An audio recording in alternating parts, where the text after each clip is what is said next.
What's up, guys and gals? It is time for the latest piece of One Piece, chapter 1110, entitled Planetfall.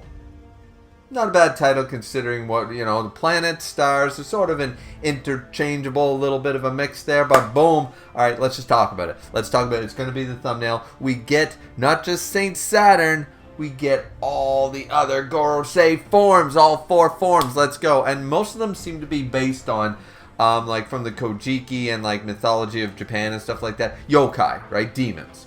A lot of them are based on demons from different, I looked up about 1 or 2 of them and realized, okay, that's the theme Oda's going for here. Clearly, mythical zone devil fruits and stuff like that. All 5 of them are mythical zones. So we can sort of X out the whole these powers are given to him by Eam and stuff like that. The teleportation, the whole like Full Metal Alchemist transmutation circle summonings and stuff. Sure, that might be some dark magic shit from Magician of Black Chaos summoning the Blackluster Ritual type of Yu-Gi-Oh! Shadow Realm stuff from Eam.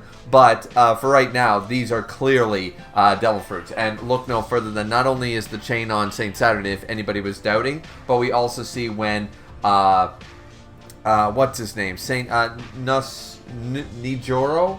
The Samurai Gandhi. Samurai Gandhi, Gorosei goes into his hybrid form sort of idea, which honestly, I'm not sure which one's the coolest yet. I think it's the bird. I think I like Jupiter the best.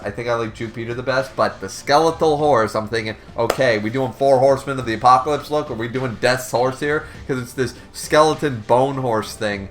I didn't look up each individual ones. I just realized, okay, these are going to be based on very popular yokai or demons and from Japanese mythology and stuff like that. So I didn't look in depth into each one. I'm sure Tekking and everybody else is going to make these huge, big, in-depth videos. Here are the comparisons, and here's where Oda could go with it, and blah, blah, blah. Maybe I will if I have time, but either way, it's just so cool to see them all. They all look really badass and stuff like that, but they're clearly devil fruit users. These are all devil fruits. They're just badass as shit. So as I said, I think Mars, the guy with the huge beard and stuff, he turns into a giant Quetzalcoatl thing. How do you say his name? Quetzalcoatl?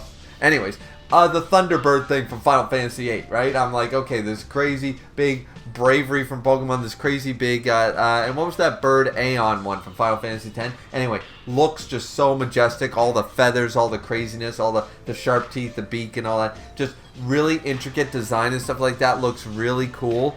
When I first saw it, I was thinking more, like Guinness, like, from Toriko. I was thinking more of a wolf, because he's got the big, the Cheshire grin sort of idea. So I was thinking like a jackal, wolf, that kind of idea. That's where I was going with it. But then it's like, oh no, we're going bird style. We're going like predatorial bird. I'm like, all right, really, really cool. So once again, Saint Saturn is apparently, there was a couple translations. One called him an ox demon. I'm still not getting the ox part with the spider legs and stuff. But okay, I'm sure someone will dive into what that's all about. But we get a bird, we get the 4-tiered boar, or the 4, not talons, what were they, tusks, the 4-tusked boar for Warcry. Then we get, of course, the skeletal horse. Such a badass design, reminding me of like a Darksider's Death's horse sort of idea for Samurai Gandhi. And then Jupiter, gets a sandworm, and this is definitely Darksiders. This is another Darksiders thing, or Twin Rova, Zelda sort of idea. The whole idea it looks really cool, especially when he opens his mouth. This big, Jabu Jabu's belly sort of idea. This giant earthworm that's scurrying underneath the earth, and boom, out it comes. I believe it's called the Griever, ironically, in, was it Griever is the sandworms, or is it Straga? I forget, from Darksiders 1, but one's very similar like this. Giant worm, goes underground, feels the tremor and eats you. Or Tremors worms, right? So, anyway, I love the design of all of them. I think they're all badass in their own way. Honestly, if I had to pick my least favorite, it would be, the first one we got, it'd be Saturn's. I think Saturn's, while maybe more detailed than the worms and stuff like that, I think just the look of the worms one really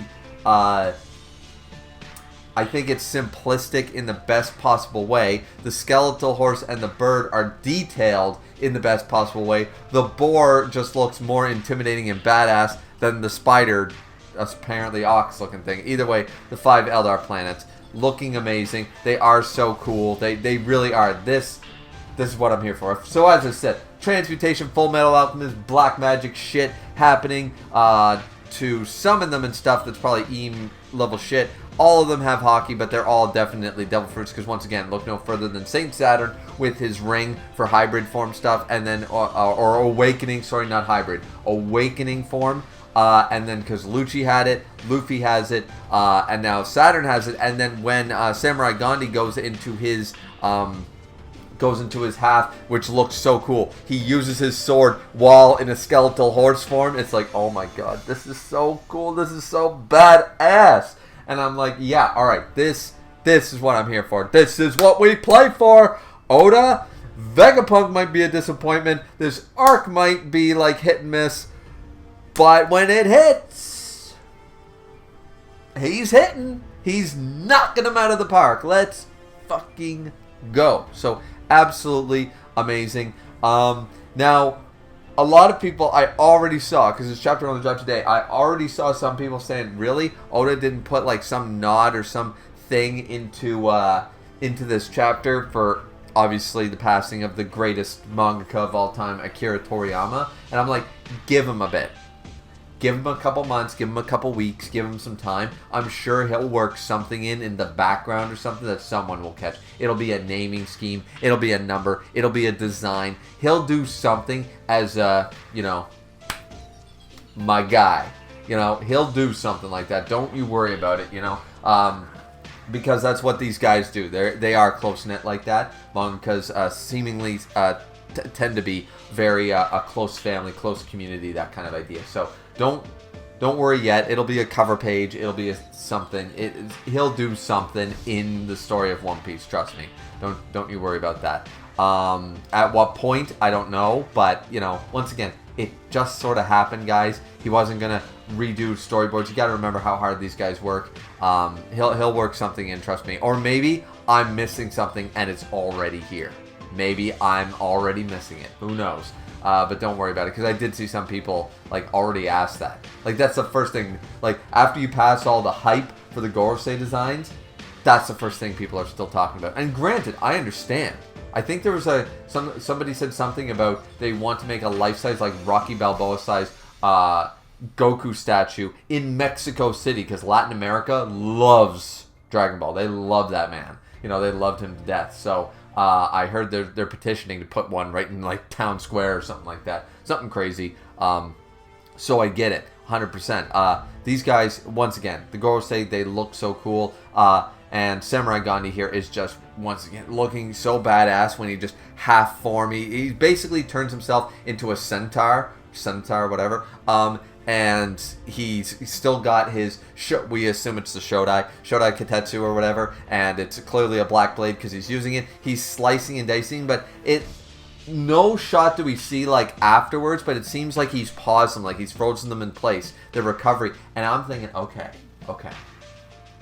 Because they say, have they been turned offline or something like that? It's no, he hasn't actually destroyed them. He's cut them, but we don't actually see the parts you know what I mean? We haven't seen him destroy them, cutting an arm off or whatever. He's cut them and they've paused operation. They say that the brain waves, the brain functions have been almost like they've been frozen, they're paused. And I'm like, frozen? Paused?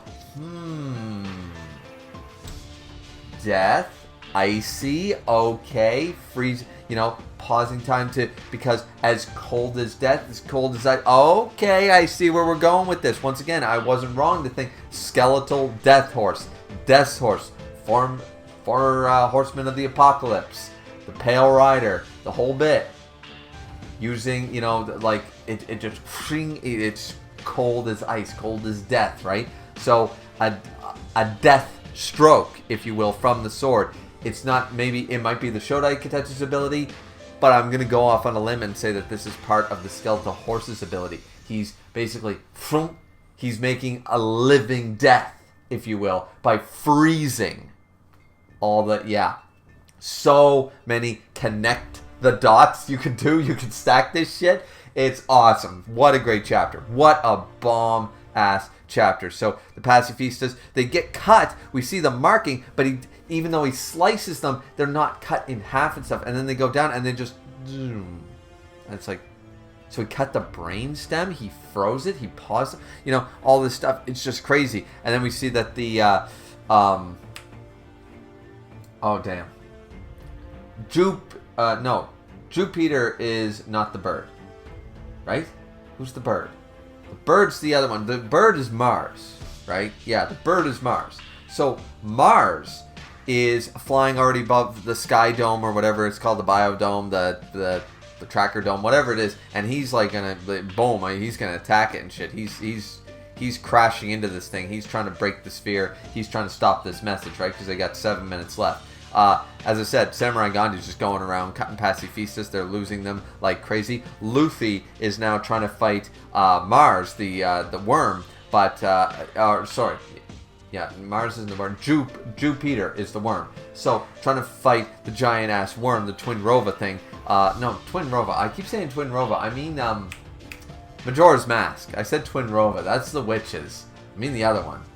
The tail one. Anyways, going after him, and he's like, what? It's digging underground? It's like a worm and all this stuff. Like, just going crazy, right? So then we see that everyone, like, some of them don't even realize what's going on. Like, Usopp, Chopper, Brook, Nami, they're all right here, ready to go. They're all, they're ready at the Sunny. They're like, listen, we're ready to go. We got to get out of here. We don't know what's going on. Jinbei shows up, basically, in the Lucci versus Zoro clash. They're still fighting, sort of idea. Once again, a lot of Sanji fans and Zoro naysayers, you know, bitching about Zoro then the last time. Well, I don't think they're bitching because he didn't even need his bandana. Just, as a Zoro fan myself, you know, I'm not a Zoro fanboy, as it were, but I am a Zoro fan. Yeah. Didn't even need that bandana. Just pointing that out there. Yeah. Because what happens? He's like, Lucci's like, do you want to go check out that hockey? Yeah. Don't you want to find out what this is? And he goes, well, it's fucking everywhere on this island. Zoro's like, I don't give a shit. And that when Jinbei finally shows up to see the clash, Zoro manages to hear Sanji basically say he's playing around. He goes, so wait a minute, they're still, because Jinbei says, oh, I found them, they're still at it and stuff, and he goes, that damn Mosshead, he's putting everyone in danger, he's still playing with his swords, what a burden. And Zoro's like, So then he casually at this point, because one of his swords has been knocked away by Lucci and stuff like that, so he's two-sword style still or something like that, he ends up, Lucci decides to attack with his spotted handgun. He's trying to attack him and stuff, and Zoro just casually grabs the sword and three-sword style, spotted leopard, Havava hunt, and just cuts his ass down, hockeyed up, boom, three-sword style, one attack, boom. As I said, once he went three-sword style with it, you knew it was over. Once again, he was only fighting two-sword style up to this point. Once again, guys, he was handicapping. No bandana, two-sword style only, no hockey. The man wasn't fucking, like, seriously. Zoro over Lucci. Anybody playing the game, I'm sorry. You know? Like, so Zoro was like, oh, Sanji's bitching? Alright, fuck this. I gotta cut this motherfucker down because I gotta go beat a chef's ass. Right? So, he's literally, like, and, you know, it is what it is, man. I just love it. As a Zoro fan, this was badass because it's like Sanji's like, oh, you can't even take care of Lucci? Shut the fuck up, Sanji. Just cuts him. One attack. See what I did there? So shut the fuck up. And that's literally Zoro right now. He's like, shut the fuck up, you know. So I love it. And the last page of the chapter, a lot of double spreads here, but the last page of the chapter, Dory and Bragi, and a lot of people were worried about Dory and Bragi. Why are you worried about the goats? The giant goats, you know, because Luffy is like going around, he's still in Nika Farm, like, woohoo, yeah, where did that earthworm go? Oh shit, clump, and then he's clumped down and stuff. It's like, yeah, okay. So Dory and Bragi are like, oh yeah, that's Luffy. Did you see him? What a nostalgic! This is taking me back. Yeah. That's too dark a place for one who shines so bright. Boom, and they got one of the girls say, fucking in half. They're like, yeah, fuck this. Like, once again, the ghosts. You guys are worried, like, the Gorosei are going to one-shot Dory and Bragi? Are you kidding me? Dory and Bragi, more than a match to fight down a Gorosei. I'm sorry. They might be strong as shit. They might be super powerful. They got mythical zones. Their hockey is crazy. But once again, Dory and Bragi, baby. Let's go. You know, it's one Gorosei. With these three, yeah, I'm sorry. Like, once again, it's an Earthworm. He's clearly going to regenerate, even if we hadn't already seen it with Saint Saturn. We would have already seen it at this point. He's an Earthworm. Literally, if any of them is going to regenerate, it's going to be the Earthworm, right? So, anyway, we know that, but it's just funny because it's like, hey, it's the old bearded, but you know, it's the old giant guys. How you been? He's like, ga. We've been looking for your straw hat. Yeah, we got bored of waiting around. Ga. End of chapter. It's badass. What a chapter. It was just fun. It's just a fun-ass chapter. I had a great time. I hope you guys did too. Once again, I expect to see an Akira Toriyama, homage, ode, something to him in somewhere in this arc. If not in this arc, it'll be in a cover page. It'll be somewhere, guys. Trust me. It'll be in a naming scheme. Oda likes to be clever, so he's probably trying to think about it. Like, how can he hide Super Saiyan in numerical form for a bounty or something? You know what I mean? That's what he'll try to do, right? He'll do something. He'll spell out Toriyama somewhere. He'll make a new Vice Admiral or something. He'll do something, right? So don't worry about that. But anyways, yeah, what a banger of a chapter. I was on the edge of my seat. I was just having a fun time enjoying the great new designs, the action-packedness of the chapter and stuff. And once again, I'm not the biggest fan of Egghead. I think it lulls in places and stuff like that.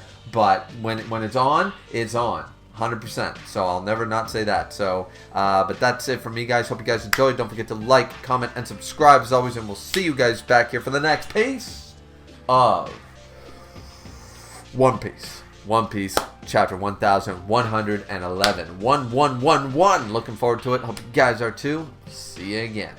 Bye-bye.